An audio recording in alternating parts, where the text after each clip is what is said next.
আসসালামু আলাইকুম, অলি স্যারের অনলাইন কোচিং এ সবাইকে স্বাগতম। আজ আমরা ক্যাশ ফ্লোর ইনডিরেক্ট ডিরেক্ট মেথডের অঙ্ক করব। এর আগে আমরা ক্যাশ ফ্লোর মোটামুটি সবগুলো অঙ্ক, 7টা অঙ্ক, 7টা ক্লাসে 7টা অঙ্ক করছি। ডিরেক্ট মেথডের বিভিন্ন সমস্যার অঙ্ক করা হয়েছে। আজকেরটা হলো ডিরেক্ট মেথডে করব। ডিরেক্ট মেথডে পরীক্ষা সাধারণত প্রশ্ন হয় না, তারপরে হয়ে গেলে কিছু করার নেই, যেহেতু বইতে আছে। বিগত 20 বছরের কোয়েশ্চেন দেখলে দেখবেন 2বার আসছে, তো তার মানে 10% আসার সম্ভাবনা আছে। ডিরেক্ট মেথডের অঙ্কগুলো একটু কঠিন। আগের ক্লাস করা থাকলে আজকের ক্লাস বুঝবেন, আর যদি করা না থাকে তাহলে আজকের ক্লাসটা বাদ দিয়ে নেন। বাদ দিয়ে পরবর্তীতে আহ আগের ক্লাস দেখে আজকের ক্লাসটা করেন, তাহলে ভালো বুঝতে পারবেন। প্রবলেম 5, এটা করানো হয়েছে ইনডিরেক্ট মেথডে, ডিরেক্ট মেথডে করাবো। ইনডিরেক্ট মেথড এবং ডিরেক্ট মেথডের পার্থক্যটা আমি প্রথমেই বলে দিই অঙ্কে। এখানে যে আমরা অঙ্ক করতেছি, যখন আমরা ইনডিরেক্ট মেথডে করি তখন এখানে দেখি 1 নাম্বার থাকে cash flow from operating activities, এটা স্টেপ থাকে। পরবর্তীতে বি নাম্বার থাকে ইনভেস্টিং অ্যাক্টিভিটিস, সি নাম্বার থাকে financial activities. Direct method indirect মেথডের সব সেম, বাট এটা সেম না। ডিরেক্ট মেথডে অপারেটিং অ্যাক্টিভিটিস একরকম ব্যবহার করতে হয়, ইনডিরেক্ট মেথডে আপনার আহ, অন্যরকম করতে হয়। তো আমরা এই, এতদিন ইনডিরেক্ট শিখছি, ডিরেক্ট শিখবো আজকে। ডিরেক্ট শেখার জন্য আমি ছক করে নিলাম। ছক করে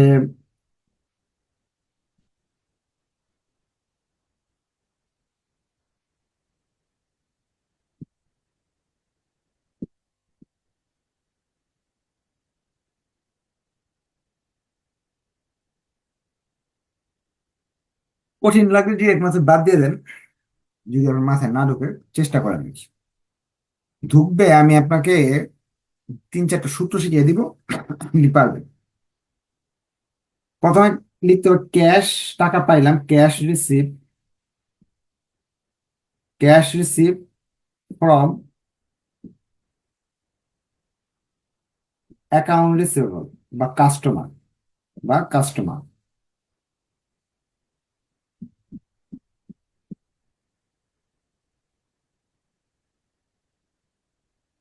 কাস্টমারের কাছ থেকে আপনি টাকা পেয়েছেন, এটা 1 নাম্বার ওয়ার্কিং।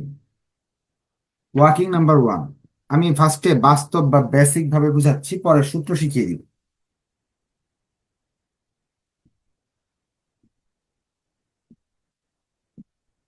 অ্যাকাউন্ট রিসিভেবলের খতিয়ান করতে হবে আপনি। বেসিক শিখাচ্ছি, সূত্র দিয়ে শিখিয়ে দিব, টেনশনের কোনো কারণ নেই। অ্যাকাউন্ট রিসিভেবলের 2টা ব্যালেন্স দেওয়া থাকে সবসময়। এইখানে একটা আছে 2160, এখানে আছে 2700 টাকা। এটা 13 সাল, এটা হলো 14 সাল। 12 সাল আর 13 সাল, 12 আর 13। 12 হলো ব্যালেন্স বিডি, 13 হলো ব্যালেন্স সিডি। 12 সালেরটা হলো ব্যালেন্স বিডি, 13 সালেরটা ব্যালেন্স সিডি। আমরা অ্যাকাউন্ট রিসিভেবল যেহেতু সম্পদের ডেবিট পাশে ব্যালেন্স বিডি থাকে, ক্রেডিট পাশে থাকে সিডি। তাহলে আমরা দুই ব্যালেন্স বিডি হলো 2700, আর 2160 টাকা হলো ব্যালেন্স সিডি। এটা আমরা বুঝতে পারলাম। এরপর আগের বছর 2700 টাকা ব্যালেন্স বিডি, আর এগুলো পরের বছর বা বর্তমান বছর ব্যালেন্স সিডি। অ্যাকাউন্ট রিসিভেবলের সাথে সম্পর্ক কার? অ্যাকাউন্ট রিসিভেবলের সাথে সম্পর্ক হলো বিক্রয়। বিক্রয় করার ফলে অ্যাকাউন্ট রিসিভেবল আসে। সেলস রেভিনিউ, এই যে এইটা আমরা বুঝি, ধরে নিব এটা হলো ধারে বিক্রয়। সেলস রেভিনিউ, ধারে বিক্রয়। সেলস করার ফলে আপনাকে আপনার বিক্রয় বিক্রি করার ফলে আমাদের সেলস করার ফলে অ্যাকাউন্ট রিসিভেবল বাড়ে। যেমন জাবেদা কি হয় বিক্রি করলে? Account receivable debit, sales credit. Account receivable debit পাশে বসবে সেলসটা। সেলসের টাকা আমি লিখলাম 1,75,500 টাকা। তাহলে এখানে যোগ করলে আসতেছে, দুইটা যোগ করলে আসতেছে কত? যোগ করে দেখেন তো দুইটা কত আসে যোগ করলে, ক্যালকুলেটর আছে সাথে? আহ হাতে হলো 1 7, তারপরে 7 1, 1,77,200। 1,77,200। এই দিকে কিছু টাকা কম পড়তেছে, 1,76,040 টাকা, 1,76,040 টাকা কম পড়তেছে। এইটা কেন কম পড়তেছে? আপনি টাকা দিয়ে দিচ্ছেন মানুষকে। আপনার 2,700 টাকা ছিল, এত টাকা মাল বিক্রি করছেন, তাহলে এত টাকা থাকার কথা, মানুষের কাছে এত টাকা পাওয়ার কথা। আজকে আপনি পান মাত্র 2,160 টাকা। বাকি টাকা কি করছেন? বাকি টাকা মানুষকে আপনি পরিশোধ করে দিছেন। এইভাবে বেসিকের মাধ্যমে খতিয়ান করে বের করতে পারেন।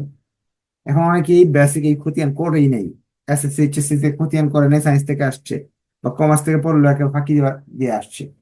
তার জন্য সূত্র, সেলস লিখবেন, সূত্র 5টা সূত্র মুখস্থ করবেন, চ্যাপ্টার শেষ। ইয়ে শেষ। Sales plus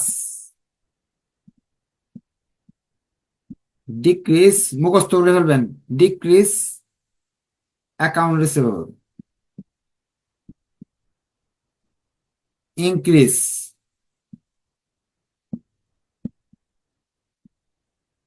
account receivable.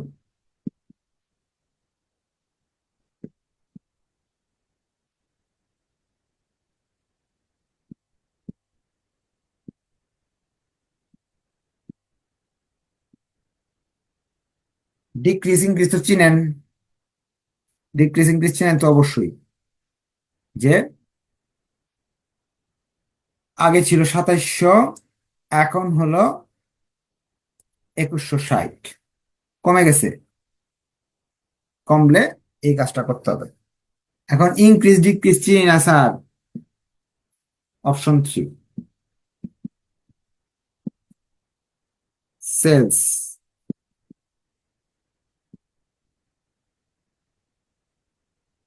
Plus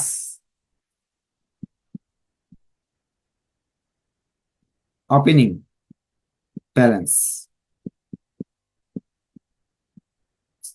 minus ending balance.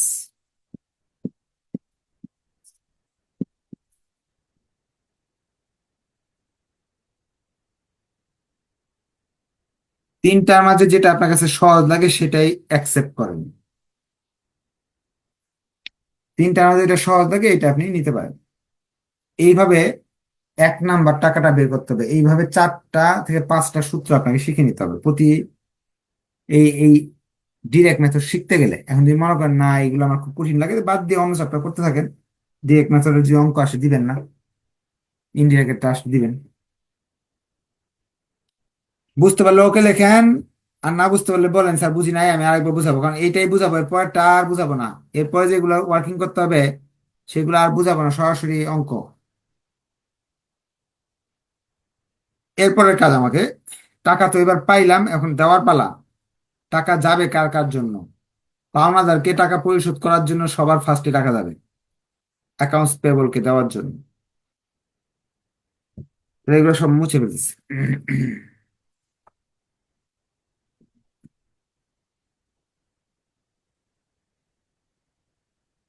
পাওনাদারকে টাকা দেওয়া।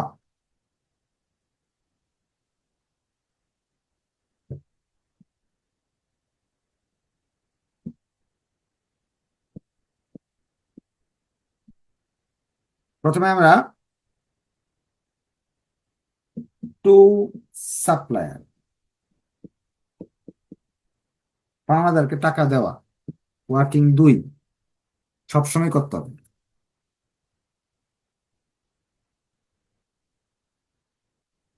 কস্ট অফ গুডস সোল্ড, আগে বা সেলস ছিল, এবার হলো পারচেস পারচেস হলো cost of goods sold.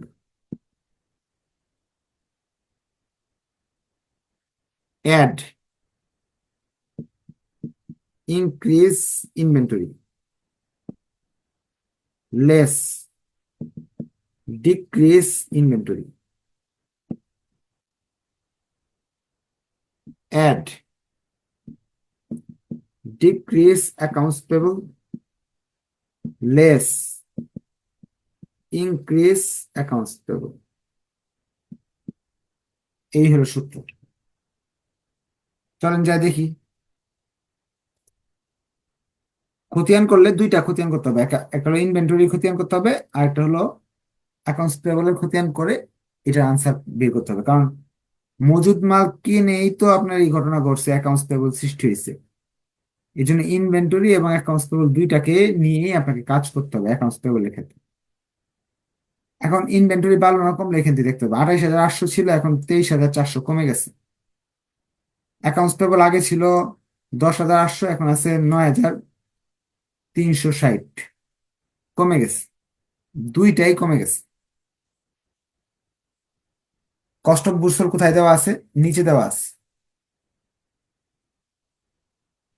Cost of goods sold এই যে এটা।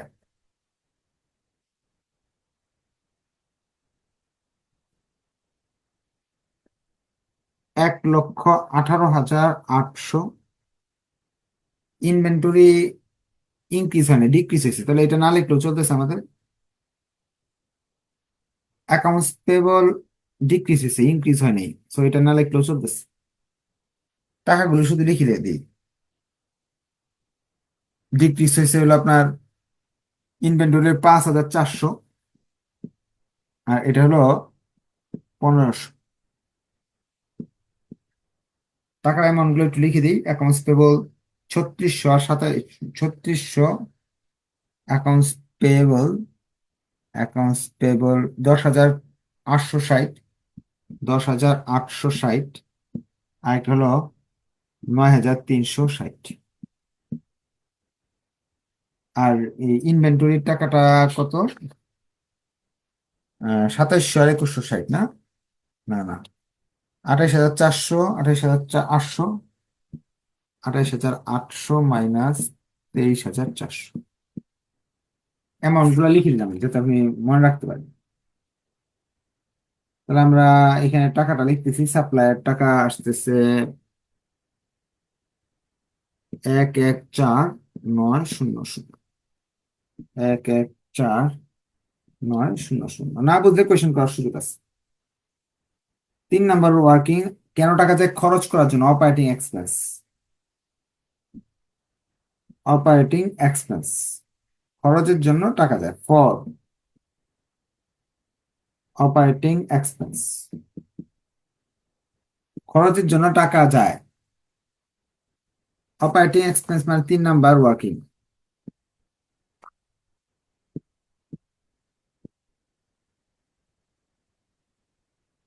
অপারেটিং এক্সপেন্সের খতিয়ান করতে গেলে অপারেটিং এক্সপেন্স দেওয়া আছে,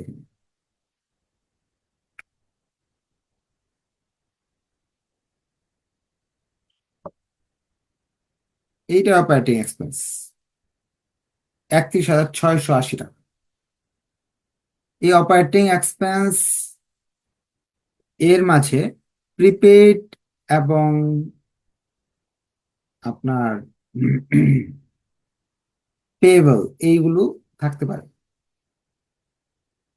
এক্সপেন্স, এই যে প্রিপেইড এক্সপেন্স আছে, আবার এক্সপেন্স পেয়েবল, এই যে অ্যাক্রোড এক্সপেন্স আছে।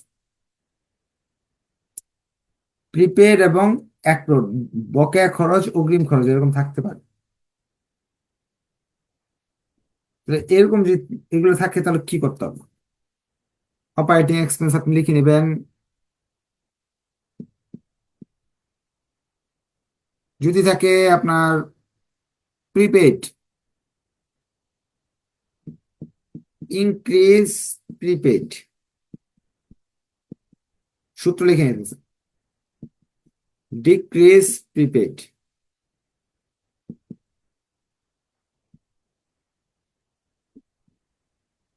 এটা তো উল্টাটা বুঝে গেছেন। লাইবিলিটি কি হবে? লাইবিলিটি হবে ডিক্রিজ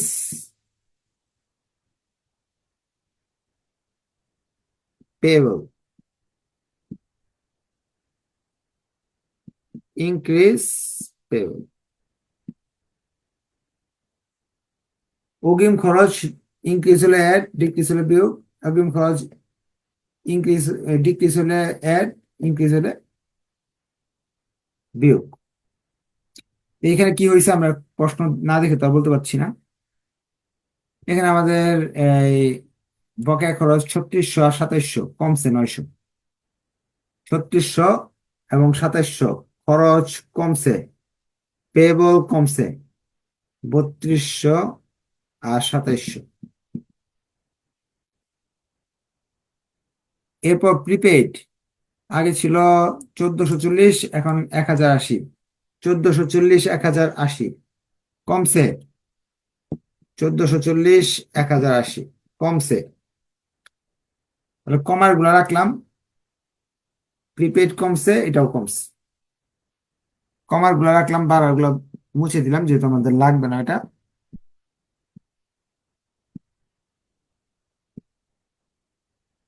32,220 টাকা।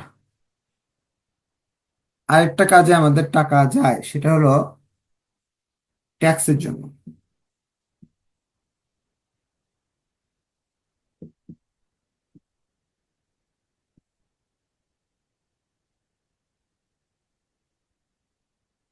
ট্যাক্সের জন্য টাকা যায়। ট্যাক্স, ট্যাক্স এখানে দেওয়া আছে। ট্যাক্স পেবল ফার্স্টে নাই, ফার্স্টে আছে, লাস্টে নাই। আর এখানে ট্যাক্সের ইনকাম ট্যাক্স দেওয়া আছে 6,480। ট্যাক্স 6,480। তারপরে হলো আপনার increase tax,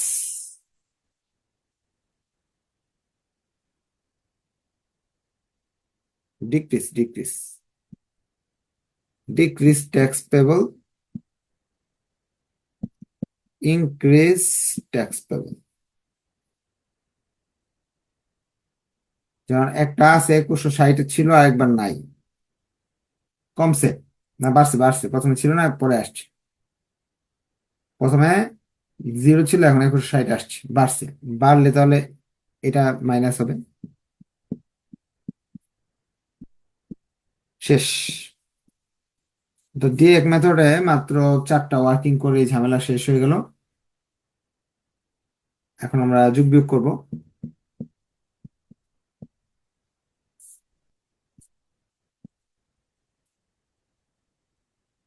net cash provided by operating activities.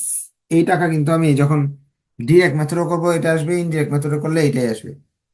Direct method এবং ইনডিরেক্ট মেথড যেভাবে অঙ্ক করি এই উত্তরই আসবে প্রথম স্টেপে। দ্বিতীয় এবং তৃতীয় স্টেপের কোনো তফাৎ নাই। দ্বিতীয় এবং তৃতীয়তে কোনো তফাৎ নেই।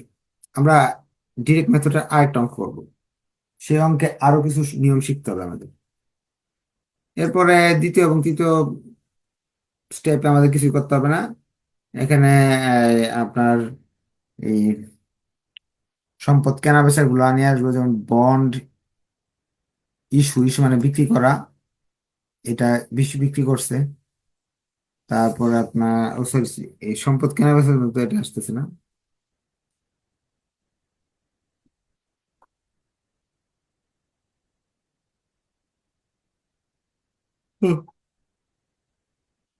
ইকুইপমেন্ট, ইকুইপমেন্ট কেনা হয়েছে 32, বিক্রি করা হয়েছে, সোল্ড 3,060 টাকা দিয়ে। ইকুইপমেন্ট কেনা হয়েছে 32,400 দিয়ে। আর ল্যান্ড তো এটা আসবেই না, ল্যান্ড তো এক্সচেঞ্জ করা হয়েছে। এটা আসবে না, তাহলে দুইটা আসবে, 3060 আর এটা।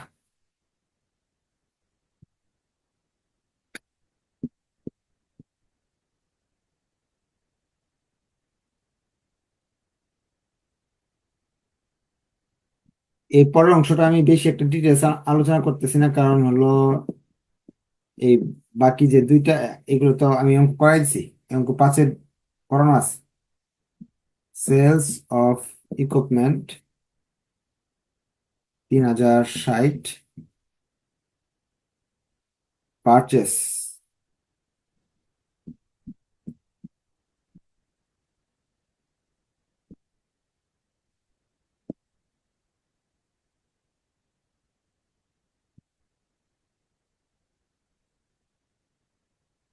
যোগ করলে 340, তো আসছে 400, 400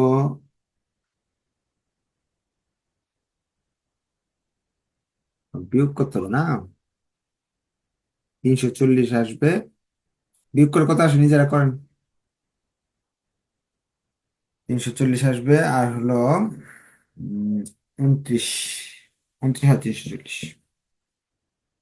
C number, cash flow from financing activities, net cash used by operating activities, এগুলো তো হবেই কথাগুলো, এগুলোও হবে, হ্যাঁ। এখানে বন্ড, ইস্যু বন্ড, বন্ড বিক্রি হয়েছে, সমন্বয় তো পড়লাম আমরা 16,200 টাকায়। আর ডিভিডেন্ড, ডিভিডেন্ড প্রশ্নে সুন্দর করে বলা আছে, 3200, 5,000, 5,000 ইয়ে মানে 5,700, 5,700 দেওয়া আছে ডিভিডেন্ড,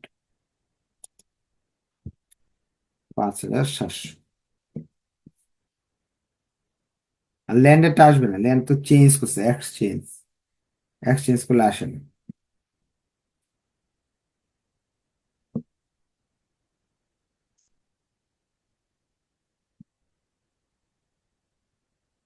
ডিভিডেন্ড মাইনাস, মাইনাস করলে কত আসে দেখেন তো, 500, আর এটা হলো এক, এখানে 6, 10,050 সব যোগ করলে 5,760, এটা হলো ইনক্রিজ। এটার সাথে ক্যাশ ওপেনিং ব্যালেন্স যোগ করলে এন্ডিং ব্যালেন্স বেরিয়ে আসে। ওপেনিং ব্যালেন্স এখানে দেয়া আছে 28,620, 34,380।